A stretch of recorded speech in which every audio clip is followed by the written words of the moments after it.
everyone. Welcome back to another episode of the Crime and Coffee Couple. My name's Allison. And my name's Steve. Hi, Steve. Hey, Allison had a little thought process before we came on today. Why don't you explain it to our fans? So, P.S., this is Mike. If you are a first-time listener, please don't be confused. We are Allison and Mike. Yes, I am Mike. We were talking yesterday. Mike was setting up some lighting for our YouTube videos, and we were saying, you know, how I do all the research and presenting, but if anything, God forbid, ever happened to Mike, I would have nothing to do with the technical side. I have no idea what is going on. Yeah, if it doesn't get posted on Sunday randomly, then just know that something happened to me, and please check on me. Mike goes, "What are you going to do if I die of a grabber, meaning a heart attack?" And I said, "Well, I'm going to have to find a new man and like quickly." I said, "We're just going to keep rolling. I'm not going to say anything to the listeners. One Sunday, we're just going to get on and it's going to be, hello, everyone. Welcome back to another episode of the Crime and Coffee Couple. My name's Allison. And my name's Steve. And there's not even going to be a single explanation. It's just going to be Allison and Steve. Yeah, and it's not like it's going to take a whole lot of like talking to Steve and tell him what to do. Like you just sit there and listen and then just like comment every once in a while. Make sure that the story is coherent. And besides that, but then he's going to have to figure out the technical side. Right, that's for sure. Right. He's going to have to know the technical side. He can grunt here and there to the story. Where I'm like, ooh, ah. Yeah, I try to take those out. I try to limit those as much as I can. I've gotten a little bit better at that recently, but yeah, if it's Steve, watch out, folks. So it's, you know what? Nothing's better than a nice fresh latte in the morning. Wow, that took a hard turn. I'm just saying. I'm looking at my coffee. I'm like, man, this is so good. It's like, Mike, I just cut you off. I'm so rude. It happens all the time. Our listeners know all about it. And if you're new here, Allison cuts me off all the time because she's more important. And she's no, actually, she's a good kid, but she means well. That's a hard part. I don't mean to cut him off. I just get excited, and you made me a latte this morning, and it's utterly delicious. Yeah, and you're starting to call me out for it, which is nice. For making your lattes. Yeah, I don't know what it is. It's just I used to not even drink lattes because I just thought I don't know all that. I don't know what it was. Calories maybe it was just like too much milk. But after getting like a coffee maker, it's just so good. It's so smooth and delicious. Ugh, I love coffee. That's why we're the Crime and Coffee Couple. So if you're new here, Allison tells me a new story every single week, and you guys. And I've never heard it before, and live reactions and all that kind of stuff. And yeah, every single Sunday, come at you with a new episode. And Wednesday, there's bonus episodes. So if you really truly love what you hear and want to hear more, there's over 100 bonus episodes because we've been around for almost 4 years, and there's plenty of things to listen to. So go ahead on over to Patreon or be an Apple subscriber, and you get access to like over 100 episodes depending on your subscription level. Absolutely. We will welcome you with open arms. Yeah, hugs, kisses, and maybe after like a year or so, maybe a little tongue action. Slide it on in there. Okay, we want to keep the people coming in, not drive them away. If you want it. It has to be, consensual. Yeah, consensual is what we're all about over here. So how's your week going so far? I'd say pretty standard. Yeah, I know there's some challenges that you've been having female-wise. So well, I just haven't been feeling well. No. I'm perimenopausal. I'm 46 years old. Yeah, they've got a lot of the deck stacked against you. There's just a lot going on right now. Yeah, and you can tell that you're ready to break down, and that's okay. I'm just ready to break down. I was actually having a bad day yesterday, and I'm like, I just don't feel like I'm doing anything well. And yeah. Mike always has to bring me back to earth. He's like, everything's fine. Yeah, you're average at best, and just accept that. That's what I try to tell her. Like, you're not extraordinary in any fashion or form, and that's okay. It's all right. So I'm just plain Jane, ordinary me. Nah, you're Allison. You're beautiful Allison, and you do a great job. So, there's no one else in the world just like me, thank goodness. I was thinking, man, it's rough being a woman. You guys have like 20% of your life, basically. There's always some kind of hormonal thing going on, or whether it's your menstrual cycles, your perimenopause, and then does it go from perimenopause? Did you say perimenopause? I don't know how to say it. There's like so many things going on. It's like a chemistry set inside you guys. Like, I'm telling you, it's not for the faint of heart because it's rough. Yeah. And I am on hormone replacement therapy, just in case anyone else is struggling out there. I'm struggling with you. Would you recommend it? Absolutely. I was waking up at like 2:00 in the morning in the like a week before my period. I know this is like a lot of TMI, but come on, people, it's really happening. So it has definitely helped me tremendously in that way. It's also kind of balanced out my moods. I'm not a super moody person. I'm just generally bitchy. It's good. It's like a baseline. Yeah. So I would say it's stabilized that. But then I have some moments where I really doubt myself. And I think everything I'm doing is terrible. And that is like the nature of that beast. And I think that's part of what makes you good, is that you always want to strive for better. Whereas I'm just like, yeah, I'm pretty good. So I just kind of sit back and I'm like, all right, things are good. Things are always good because I'm me. But I'm glad to be a woman. Yeah, I'm glad you're a woman and I'm not. So if I was given the option, come and reincarnated, I'd be like, yeah, man, again, please. Yeah. It's just nice. Everything's like laying out there. What you see is what you get. Yeah, it sure is laying out there. Yeah, there's no big mystery. No. It's a small mystery is what it is. So that's okay. Oh, so are you ready to dive into this cup of coffee? I am. All right, so this is the death of Christian Andreacchio, and this is a listener suggestion from Maida, so thank you so much. So 21-year-old Christian Andreacchio, he always had a love of the water, and in February of 2014, he was on track to becoming one of the youngest towboat captains along the Mississippi River, when he suddenly died of a gunshot wound to the head. So after a 45-minute police investigation, it was determined that his manner of death was suicide, while to this day, his family remain convinced that he was murdered and they continue to fight for justice. So Christian was born on November 4th, 1992, to parents Todd and Ray. He grew up along Dalewood Shore Lake. It's a beautiful place. I watched some documentaries, and it looks like a gorgeous place to grow up. So this is in Lauderdale, Mississippi. He has 2 brothers and a sister, Josh, Shelton, and Alexa. So his family described Christian as a considerate person. He often sent his mom photos of the sunrise or the sunset while he was out on the boat working because he wanted to just share the beauty of what he was seeing with her. And that really touched my heart as a mom of a teenager. Yeah, it's always nice knowing that you're being thought about. Right. So he was described as a loyal friend, a family-oriented person who fought for what was right. A coworker said that Christian would set his boots on fire to get a smile out of people. So he just really did everything he could to get people to laugh and have fun. That's good. Sounds like a good guy to have around. Yeah, he seemed like a really funny guy. So he worked hard, but he played harder. He was the life of the party, the center of the fun, and he loved spending time at his family's lake house.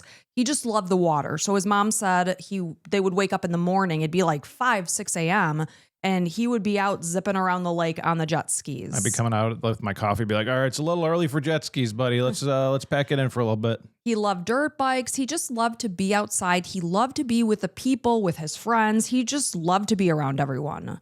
So since age 18, Christian had been working on a towboat and he was making good money, and he was well on his way to fulfilling a dream of becoming one of the youngest captains at Magnolia Marine, and he hoped to do so by age 27. So not only was he driven, but according to Ray, his mom, her son had an immense joy for life. So Christian's line of work, it was not meant for the faint of heart, since over the course of a 12-year calendar month, or year I should say, he was working really cut and dry about 9 months of that year and only off a total of 3 months. So not only was he working on a towboat, it was a family thing. His brother was as well, Josh. So as part of their job, they would go on what's known as a hitch. And this was a 30-day work trip along the Mississippi River, and they each worked as a first mate on their respective boats. So being away for long stretches of times, obviously, it put a strain on different relationships, and this included Christian's 5-year relationship with his high school sweetheart, Avery. So because they were in 2 very different places in life, Avery was focusing on school. She was more of like an introverted, small group kind of person, whereas Christian, he's this like big personality, and he's out on this boat trying to be captain. When he is home, he's wanting to be at the parties with his friends, having fun, and they just weren't on the same page, and they made the decision it was time to break up. And it was only shortly after this relationship ended when Christian began dating a much younger girl who was from his same circle of friends. This is 17-year-old Whitley Goodman. So according to Ray and Todd, Whitley initially came off as a very sweet, cute blonde girl, but as time went by, they quickly started to grow concerned about their son's relationship with her. They got the feeling that their son wanted to take care of Whitley because her childhood was described as very chaotic. And because of this chaotic nature of her childhood, for a time, Ray and Todd actually even allowed Whitley to move into their family home. But after a few weeks into this living arrangement, Ray was just in her bedroom, she was relaxing, and suddenly Whitley marched in and handed her a photo, and she said, "That's what I think of it." So Ray is sitting there confused, and she began to look more closely, and she was stunned to realize that Whitley had defaced a photo that they had out in their house. It's probably one of those things. You've had it framed, you put it out, you never thought about it. But it was a photo of Christian and his ex-girlfriend, Avery. And Whitley had stabbed their faces out, or at least Avery's face, in a fit of jealousy.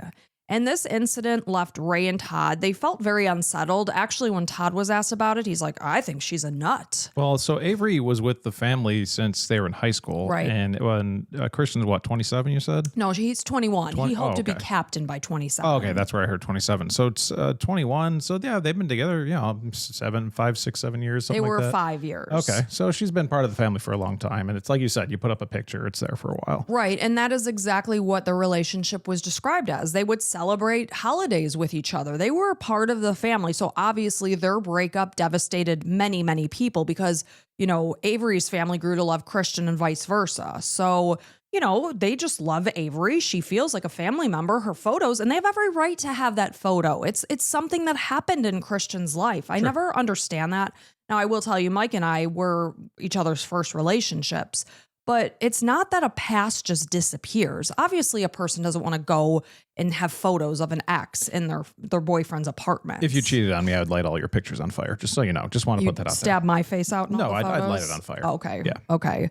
So regardless, it's basically saying that, there were some red flags happening. So they kind of let this situation go. But then the tipping point was when they discovered that she had given Christian's younger sister a Xanax. So what happened was Todd and Ray found their daughter Alexa in the basement and she was very much out of it. And this is when they came to find that Whitley had given her a Xanax. I'm not sure how much younger she was than Christian. I would guess in her younger teens, maybe 13, 15, something like that. Okay. But they thought that it was highly inappropriate and understandably so. Yeah, you don't give other people's kids drugs. Yeah, and then this is the point that they're like, Whitley, you have to go. So Christian, being loyal to his girlfriend, he told his parents that if Whitley wasn't welcome in their home, then neither was he. So the couple moved into Unit 801 of the Willow Ridge Apartments.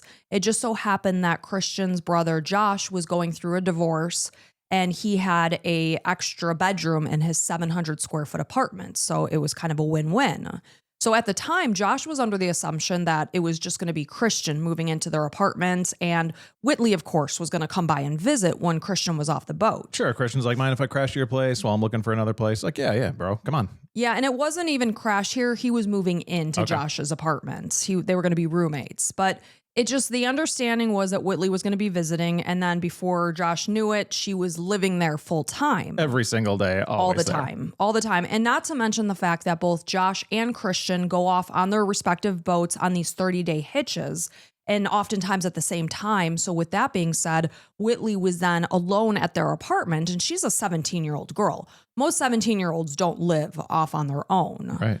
So this living arrangement was something that made Ray very uneasy because she knew that her son was not only funding their apartment, but also the BMW that Whitley was driving. And on top of that, her clothing, her makeup, really anything else that she needed.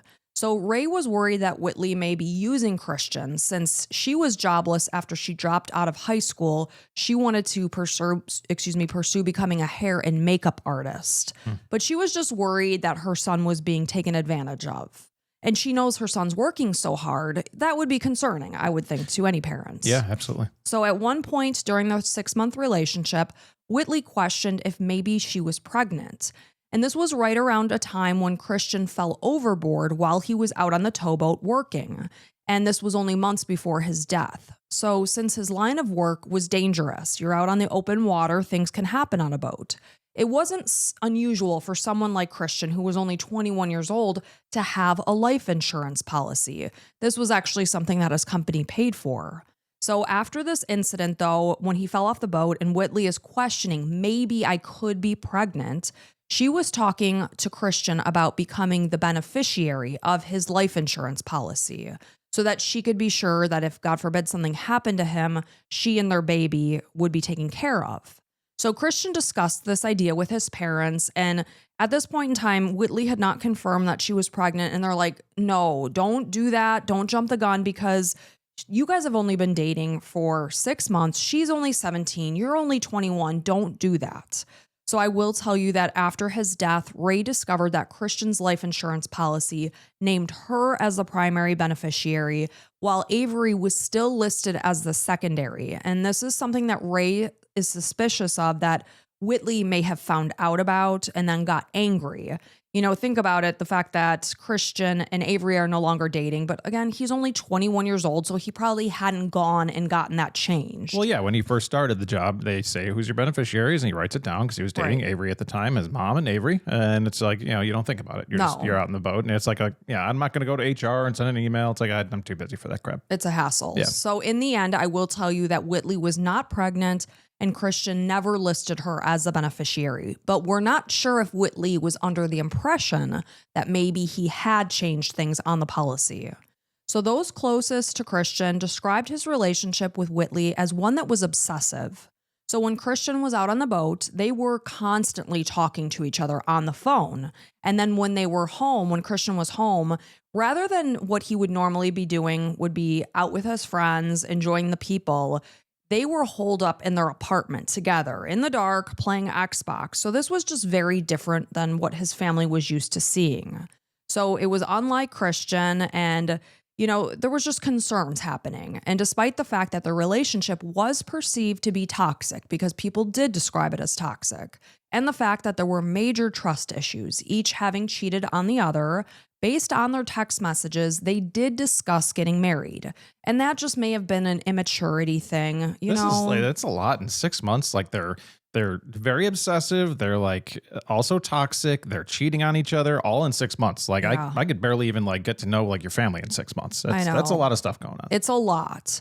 So meanwhile, in the days before his death, Christian had been texting with his brother Josh about the fact that he really knew he should break up with Whitley. He wanted to move away to Jackson, Mississippi and just have a fresh start. So he'd also recently asked Josh to pick up a drug test. And it sounded like when this happened, Christian was out working on the towboat and something made him think that Whitley was perhaps using drugs. He told Josh, can you go grab a drug test from the drugstore, have her take it. If she fails that test, she's out of here. So Christian is out in the boat and he's asking his brother to go give his girlfriend a drug test. Yeah. Like, was this part of their agreement that she wasn't supposed to be on drugs? This seemed kind of like maybe controlling a little bit. Like, I don't know. Well, I mean, he's funding that apartment and he doesn't want her to be, taking drugs and running around town, perhaps maybe with other guys. Yeah, for sure. So Josh did. He picked up the test, and when he brought it back, Whitley said, I'm not going to take it. I'm going to fail it anyway. Well, she did end up taking it, and Josh believes she failed for marijuana and maybe benzodiazepines. And we do know that she gave Christian's sister Xanax. Xanax is a benzodiazepine. So according to Josh, she put her things in a trash bag and she left without any sort of emotion. But regardless, it wasn't long before Whitley made her way back into the apartment. So the last time Ray ever spoke with her son, she was on her way to work. It was a typical morning. It was Wednesday, February 26, 2014. Christian was 4 days into a 30-day hitch. So he had boarded a boat on Saturday, February 22nd in Vicksburg, Mississippi. So since Ray and Christian, they both had a love of music and movies, she called him that day to see if he wanted her to get tickets to go to this Rihanna and Eminem concert. So he told her he needed to look at his work schedule and then he would get back to her. But before they ended the call, they each said that they loved each other and they would talk soon. So according to Ray, the conversation was completely normal. It was casual. There was absolutely nothing concerning about her son's tone whatsoever. So only hours after she ended this call with her son, she and Todd were out at a restaurant and they got a phone call from Todd's dad. And he's telling them that they need to come home immediately because there had been a tragedy, but he didn't want to tell them what it was over the phone. And they're racking their brains, thinking what in the world could be going on, because they had just spoken to Christian. They knew he was on this hitch at work. Alexa was at church. They questioned maybe something, God forbid, happened to Josh because he was newer to towboats than Christian was. So a detective soon broke the devastating news that Christian had died from a gunshot wound to his head. However, they were initially convinced that they had something wrong, that somebody was misinformed. They had the wrong person because, again, they knew that their son was working out of town and Ray had only just spoken to him. He sounded completely fine. However, things became much more real when they were shown their son's driver's license.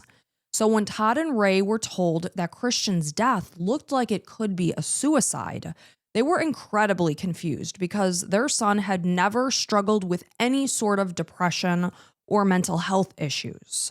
According to Ray's brother and Christian's uncle, this is Chris Thompson, his 21-year-old nephew was very much well on his way to fulfilling his professional goals.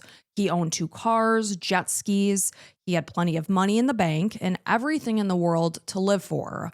But of course, we don't always know what demons a person could potentially be suffering with silently. But Christian's family did not think that this was the case. So Ray asked her brother if he could go down to the police station to get more information. And in like this moment, she's just grappling to understand what is going on. Well, sure. You're just told there's a problem and you get sent your son's driver's license. And at this point, they get told that he committed suicide. Right. They were saying it's looking like he committed suicide. Your whole world's turned upside down. Absolutely. So Chris first stopped by Christian's apartment, and he found that there was crime scene tape blocking the front door, and an officer is saying, I can't give you any information. You have to go down to the police station. So as Chris entered the Meridian Police Department, it was confirmed that Christian was in fact deceased. So they explained that 2 people who had been the ones to find Christian in his apartment with this gunshot wound to the head, this is Whitley and Christian's friend, Dylan Swearingen. So they were the ones that were at the apartment. They found Christian, and they were each speaking with officers to give their statements. So Todd and Ray came to learn that their son was not out on the water, as they thought that he was, because he chose to leave his towboat in the midst of a hitch in order to go back home to end his relationship with Whitley. But this isn't as easy as if you're down the street working at an office. Well, you're working. You're actively working hours and hours. Like, you can't just leave. Right, and this boat is relying on you for your role on the boat. Sure. So it's just not as cut and dry. So according to Christian's coworker, this is Cheryl, she was out on the towboat with him during this hitch. So on Tuesday night, this is February 25th, the day before Ray is getting this horrible phone call that her son is dead, his phone was blowing up. He was getting all these phone calls from his friend, Dylan Swearingen. This is the person that was in the apartment with Whitley and found Christian's body. So Dylan is telling Christian that Whitley was driving around in the BMW that Christian pays for. So it's Christian's BMW. And she's driving around town with some other guy named Matt Miller. So Christian decided enough is enough. I need to get back to Meridian to kick her out of the apartment and get my car back. So since Josh was also on a hitch, Whitley was alone at their apartment this time. I will tell you that after Christian's death, Matt Miller confirmed that he and Whitley had sex that night at his place.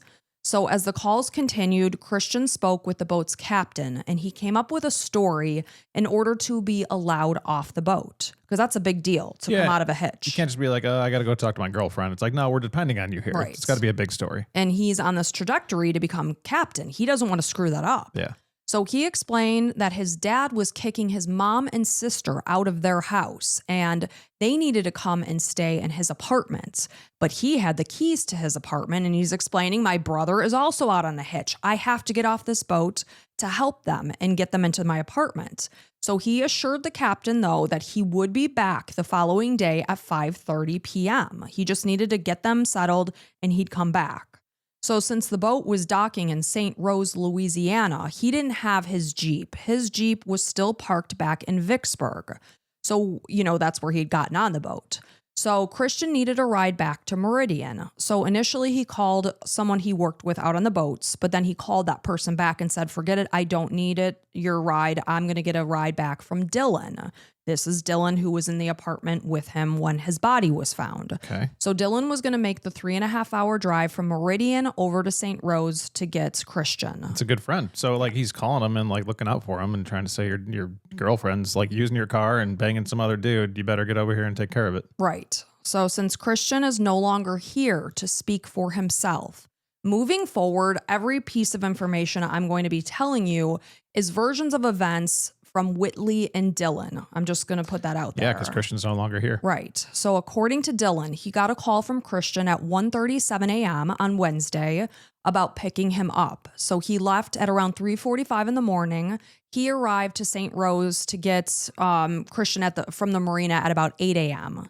So they stopped off for gas, they got some drinks, and when they were back on the interstate, Christian was just talking to him about how he needed to get back to that apartment to take care of things with Whitley. Once and for all. Let's be like, all right, you're done here. Get out. I don't care where you're living. Stop driving my car. We're done. Because this is very distracting too. You know, when you're focused on wanting to become a captain of a boat, I watch Below Deck. That's the extent of what I know about boats. So you're pretty much an expert. I'm pretty much a captain of a boat. Right. So basically, though, I will tell you, though, watching that show, when they want to rise up the ranks, it takes a lot of focus. Yeah, you got to take on everything. And that's not happening because he's got so much drama and toxicity going on in his life. I mean, this relationship sounds like a nightmare. A nightmare. I can't fathom having that kind of distraction. Yeah. You know?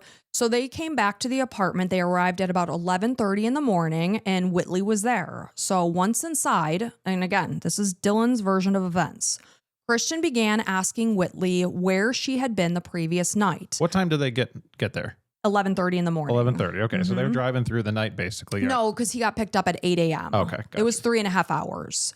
So they arrive and Christian is asking Whitley where she had been the previous night. Apparently they had trackers on each other's cell phones. So she spent the night at Matt Miller's and she's saying, I don't truly know what happened because I was taking Xanax. The details of the night are hazy. So at this point, Dylan said that he was upstairs to give them privacy. He did stick his head over the stairs and he could hear Christian repeatedly asking Whitley, do you love me? Do you love me? So then Christian pulled his gun out. He cocked it and he pressed it to the side of his head and asked again, do you love me? Whitley said yes and tried to grab the gun from Christian. So things eventually calmed down and Dylan asked if he should run out and get some food. And this would give them a moment to be alone and talk. So Christian told him, yeah, you can go ahead, pick up some food from Chick-fil-A. Hey, man, I know you just had a gun under your head, but maybe if I got some Chick-fil-A, you'd feel better? Like, that seems like an interesting... I would just be like, all right, I got to go or call the cops or something. Oh, this yeah. is a big-time situation. I wouldn't say I got to go. No. If this is my friend and I care about his safety... Yeah. I would need to be sure that he was safe and any weapons were removed from the house. And not leaving anywhere. No, I mean, it sounds to me that this is a very big situation. Yeah. So Christian's saying, okay, yeah, stop off at Chick-fil-A. He hands his debit card over and he tells Dylan, and also stop off at the bank and take all my money out of my account at the credit union. Okay, so that Dylan is saying he told him to go take all his money out. Yes, Did he say why? according to Dylan. No, it's very vague. So it's like, okay, get Chick-fil-A and get all my money out of the ATM. I'm thinking this, like you said, Dylan, this is Dylan and Whitley's version of the story. Mm-hmm. At this point, Christian's got to be dead. Like, because it's like, you're killing him and you're taking his money, but your story has to say that he's still alive somehow. In what world would a friend of yours hand over their debit card and say, take all my money, just take it all out? Yeah, go get a chicken sandwich and take my money. That doesn't make sense to me. Well, did he say that Dylan should have his money too? That was unclear. Okay, just take it out. That's the feeling I got, was that Dylan was going to have all of his money. I'm sorry. That's ridiculous. And he's not going to be able to get all his money. We'll see. Right? So when Dylan asked him, are you sure you want me to get all your money? Christian said he was. So since Christian broke Whitley's phone at some point during an earlier argument, again, this is according to Dylan. Not the same day? I don't know. It could have been that day, but Although Dylan, she had a tracker on her, so Yeah. he must have been able to track her at Matt Miller's. So it must have maybe happened that afternoon. Okay. So Dylan said he also took Whitley's phone and he was going to stop off to see if he could get it fixed. So Dylan stopped off for the food and then he went to the bank, but he was unable to withdraw all of Christian's money because he was not the account holder. So he said when he came back to the apartment, everything was calm, so they just watched a movie together. So then he noticed that Whitley and Christian were getting up and they were looking like they were getting ready to leave, and he asked them where they were going. They said they were going to take a little ride. So he said he fell asleep for about 2 hours, and when he woke up, Whitley was asleep on the couch and Christian was sitting on the couch smoking a cigarette. He was acting completely normally. So Dylan told Christian that he was going to run out to Best Buy. He was going to look at some speakers. He asked Christian if he needed anything. He said no.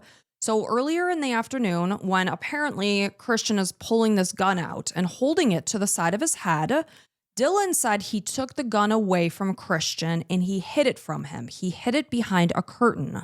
But as he's leaving to go to Best Buy, look at some speakers, he decides he's going to give the gun back to his friend. Well, it's been a few hours since he almost killed himself, so I think it's safe. I'm just kidding. That's totally sarcastic. So he tells him, unload it, please don't touch it. So now Dylan's saying that he's came back from Best Buy and he noticed that Christian was no longer on the couch. So he walked around the apartment. He began calling his name, but he got no answer. So as he went up the stairs, he noticed that the light was on in the bathroom. He could see it shining under the bathroom door. He just made the assumption that Christian was showering. So when he knocked on the bathroom door and asked him if he was all right, he got no response. So he went back downstairs. He told Whitley about the situation, but she quickly fell back asleep. So Dylan went back upstairs. Once again, he starts knocking on the bathroom door, calling out his friend's name. He still did not get an answer. So at this point in time, he made the decision to open the bathroom door. This was the moment he said that he found Christian lying face down across the bathtub with blood in it. He yelled out to Whitley, saying, "Christian is dead. We need to call 911. So she began screaming. She ran upstairs. She potentially held Christian in her arms while he called 911.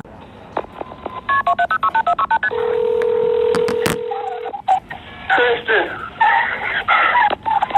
911, where's your emergency? Man, we've had a suicide. You had a suicide? Yes, ma'am. Okay, what's your address? The Woodland Apartments. Woodland Apartments? What apartment number? 801. Apartment 801? Yes, ma'am. You'll see a BMW and a Okay. C71. Alright, who is it, sir? Christian Andreacchio. Chris Andreacchio? Yeah. Okay, and you said he committed suicide? Yes, ma'am. He's laid across the bathroom tub and he's got blood everywhere. Okay, and you said there's blood everywhere, he's across the bathroom? Yes, ma'am. Okay, he's not breathing? No, ma'am. Okay. What's your name? Dylan Swearinger. Swearinger, what was your first name? Dylan. Dylan? Yes, ma'am. Okay, Dylan, stay on the phone with me, okay? Okay. Is your phone number 616? Ma'am. Is your phone number 616? Yes, ma'am. Okay. Please get somebody up there. I got several officers on the way. Okay, just stay on the phone with me. I really need to call somebody in the family. Okay, hold on. You don't know there's no weapons or anything? I think he shot himself. Okay, you think he shot himself? Yes, ma'am. I left to go to the store, and he went to the bathroom. I thought he was taking a shower. Okay, did he say that he was going to do this, or? No, ma'am. Okay. Okay, who's that in the background? That's his girlfriend. His girlfriend's there too? Yes, ma'am.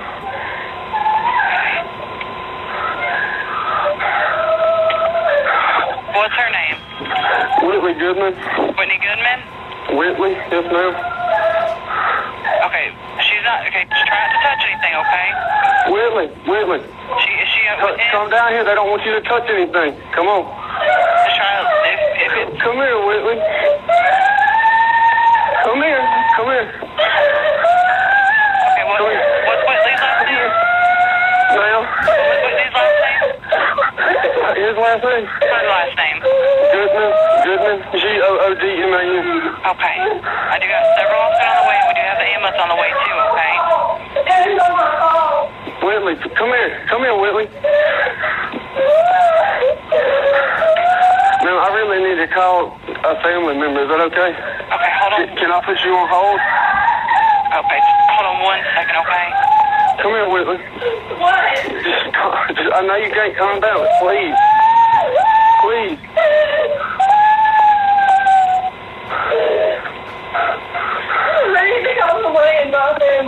We're going to. Okay, Dylan? Ma'am.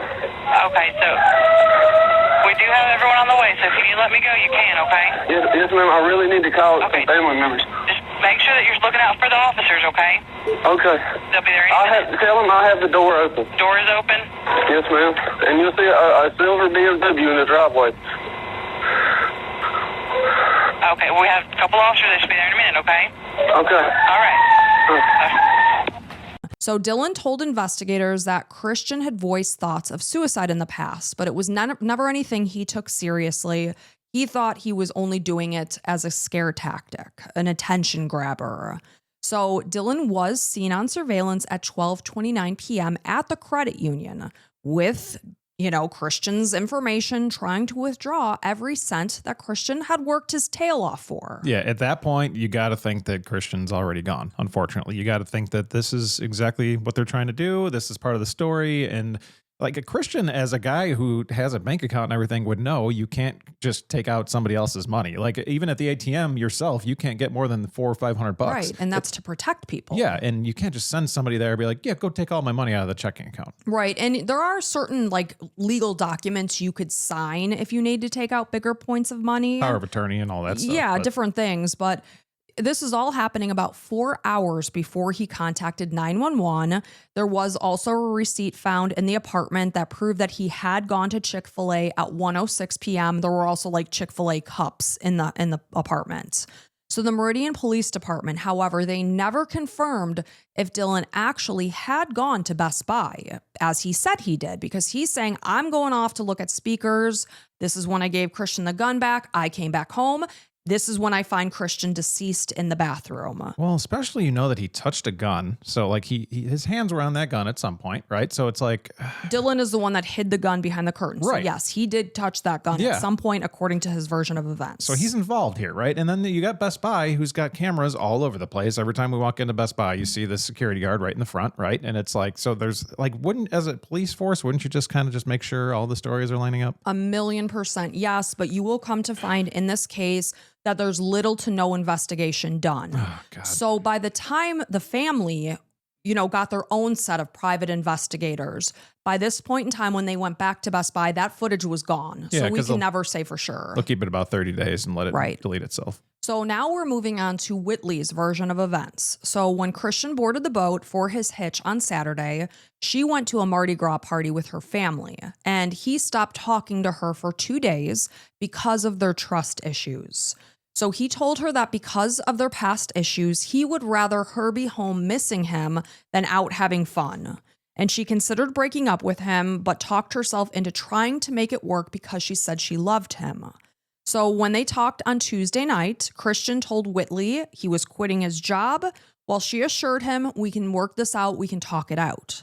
So when they took their ride together on Wednesday afternoon, they drove to Bonita, and Christian told her that he felt like he couldn't make anyone happy. So when they got back, she laid down with her dog, or her dog, I should say, and this is in their bedroom, and she's sleeping now, she's saying, until Dylan woke her up, saying, Christian is dead. So when she ran upstairs, she said, I found the love of my life face down, swooshed up in a puddle of blood. So during the 911 call, Dylan gave the dispatcher the apartment's correct number of 801, but he provided the wrong address because he told her that they were at the Woodland Apartments, but they weren't. They were at the Willow Ridge Apartments. So there was a lot of confusion there. And because of this, officers and EMTs were late in arriving.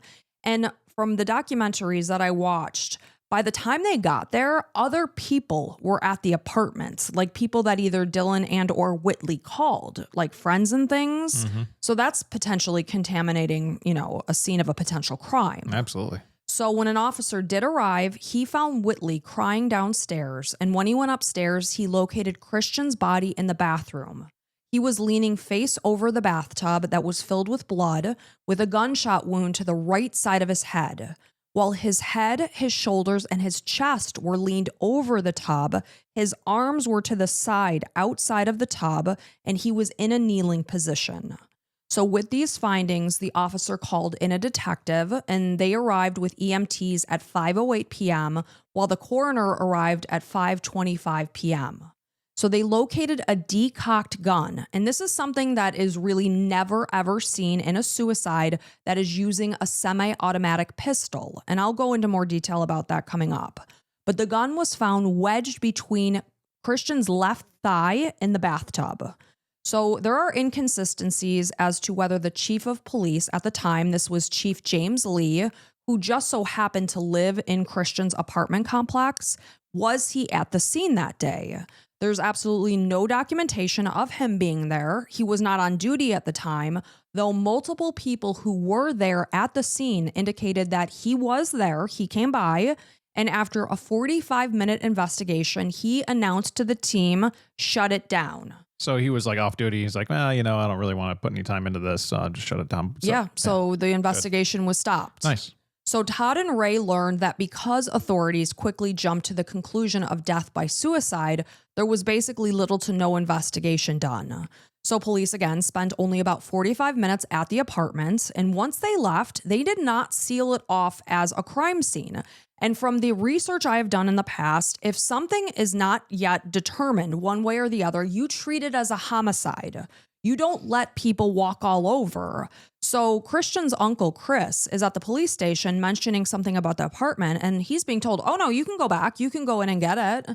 He's like, I'm not going in there. Yeah, it's a crime scene. It's a crime scene. They're investigating. They're like, no, it's not. No, man. We had 45 minutes. We're good. We're good. Yeah. So very few photos were taken, and those that were taken were of very poor quality since cell phones were utilized rather than their department-issued cameras. This is what, 2014? Yeah, so 10, 15, 11 years ago. 11 years ago. Yeah, it's a long time. So yeah, cameras on phones were garbage. Right. And since Dylan and Whitley, they were never even photographed, it's unclear if there was even blood on either one of them. So because a suicide was concluded almost immediately, Whitley and Dylan, they were never, ever considered suspects. They were just there to provide brief statements. They weren't interrogated. They provided statements of their versions of events leading up to finding Christian's body. So even more alarming, when both Whitley and Dylan were checked for gunshot residue or GSR, they both tested positive.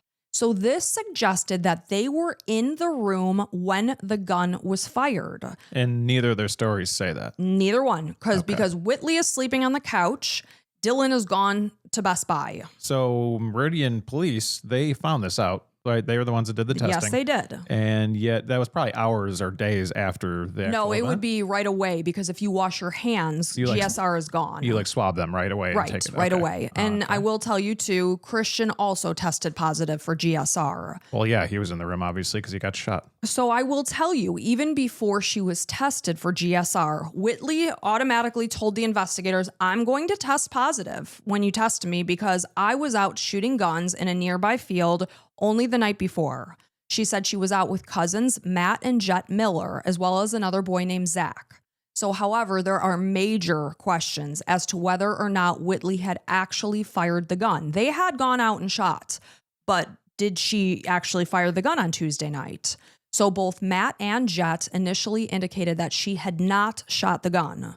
However, Jet later said that maybe she took 4 shots. And the entire time, Matt is like, absolutely not, she had not. And Matt even confronted his cousin about it afterwards and said, why did you tell them that she did? And he's like, I was drunk, I'm not really sure. So you just say, I'm not sure. And you don't that's say what yes. Matt said. He's like, dude, do you not realize how serious this is? This is a murder case, potentially. Yes.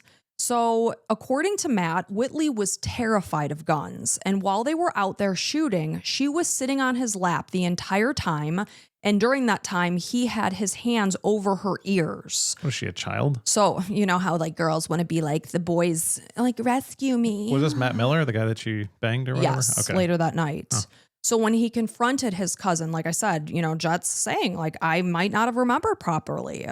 And so the whole thing is though, had she even shot the gun on Tuesday night, it would mean that she had not touched water. She hadn't washed her hands. She hadn't showered. So at the very least, she's a dirty girl. I mean, I wash my hands all day long, and this is 12 plus hours after the fact. Is it specifically on the hands that they're testing for the gunshot residue? Yeah, they were swabbing the hands. Well, what's so crazy is that everybody tested positive. So everybody had their hands on the gun while it was shot? Or they were in the room because it sprays. So like very close. Yeah. Whereas, okay, if Whitley was outside shooting guns, it probably wouldn't be on her hands because they're outside. Okay. It would be. From my understanding, No. I am certainly not. I'm saying close by, like, unless she actually shot the gun. Yeah, no, it wouldn't be on her. So when Matt spoke with Crime Watch Daily, he said, she knows she did not get out and shoot that gun. She knows she didn't. Matt was also bothered by the fact that Whitley's version of events regarding Christian's death, it changed over time while she was communicating with him. So when she first spoke with Matt after Christian's death, she told him she woke up to the sound of a gunshot, and that woke her up, so she ran upstairs. She found Christian. She told this to Matt? To Matt. Okay. So then a week or so later, she's saying it was Dylan who found Christian. So Matt was completely befuddled by this. So he confronted her via text. He wrote, "You said nothing about Dylan. You said you found him." So Whitley replied, "Dylan didn't even go upstairs. Dylan told me to check on him, and I did, and he was dead." And I always say the same thing over and over, that if your version of events is the truth, it will never change because it's the truth. Yeah, it sounds like we've got like 5 different versions of the truth here. Air quotes. Right. So when Matt gave a statement to police, he described Whitley as a compulsive liar, a cheater, and sneaky. And it's his opinion because I asked, do you think that Whitley or Dylan killed Christian for the money? And he said, yeah, I think Whitley probably thought that Christian put her on as a beneficiary to his life insurance policy, and they did it for the money. So there was no explanation. There was no investigation as to why Dylan had GSR on his hands, because according to his statement, he was at Best Buy when the gunshot was fired. So he doesn't have a story about being out in the field shooting Not at guns. all. It's just like, so why was there gunshot residue? Like, what did he say? Did he not get, Nothing was ever investigated about it. He Well- tested positive, and that was it. Okay. Yep. So when Chris Thompson, this is Christian's uncle, he was at the station the night that his nephew died. Ray asked him, can you please get Christian's phone as well as the keys to the BMW back from Whitley? So at the time, Dylan and Whitley were with officers. They were just giving their statements. So Chris was given the car keys, and officer's like, okay, here you go. Here's the car keys. And Chris is like, where's Christian's cell phone? And he's being told they don't have it. And Chris is like, bull crap. I want my nephew's phone back. I am not leaving this station until I get it. So he was insistent on that. Well, so many things are not making sense to him. It's like there was no crime scene. You guys shut it down. And now you're telling me you don't have a cell phone when I know damn well the kid had a cell phone. Like, where is it? Isn't this like basically police 101? So with this, Whitley reaches down into her purse and pulls out Christian's phone. So she was hiding it. She didn't want him to have it back. And this right away to Chris was like, why the hell would she be hiding his cell phone? So texts were found on Christian's phone that suggested that he was suicidal. However, since Whitley and Dylan had Christian's phone, Todd and Ray believe that the messages could have absolutely have been planted. The dates could have been manipulated because a lot of these were coming from a time that he was out on the towboat. Did they ever share what the text said? They did, and they were alarming for sure. I was wondering if like they're overly alarming. Like, man, I really want to kill myself tonight. Yeah, there like, were statements Was like it basically that. like that? And it's almost like they're going out of their way to make it sound like he wants to kill himself. So Dylan was known to be a tech guy, and he could jailbreak phones and manipulate them. However, Christian had an iPhone 4, and with that being said, it didn't even need to be jailbroken. An iPhone 4 apparently could have been manipulated without jailbreaking it, and this could change the text messages or the times that they were sent. So there were also glaring inconsistencies in the case. When Whitley was asked, has he ever voiced suicidal thoughts? She said, I don't think so. However, these texts were sent to her about, I'll take a gun and put it to the side of my head. I'll end my life right now. Fact that Dylan said Christian held the gun to the side of his head just that afternoon. Yeah, literally in front of you, he was saying, do you love me, with his gun to his head. That's called a suicidal thought, you dumbass. And she's saying, I don't think so. So that tells me that Christian never did that. And that's something that Ray even said, his mom. He's like, I just can't imagine that ever happening in any way. I mean, how stupid are you? Like, you don't have your story straight. Like, you say, yes, yeah, he was very, very suicidal. Like, just check his text messages. You'll see. Yeah, you're trying to frame him as committing suicide, you dumbass. So she also, again, said that she was asleep and it was Dylan who found Christian. And she explained that she had not heard this .45 caliber handgun discharge inside this 700 square foot apartment because she was on Xanax.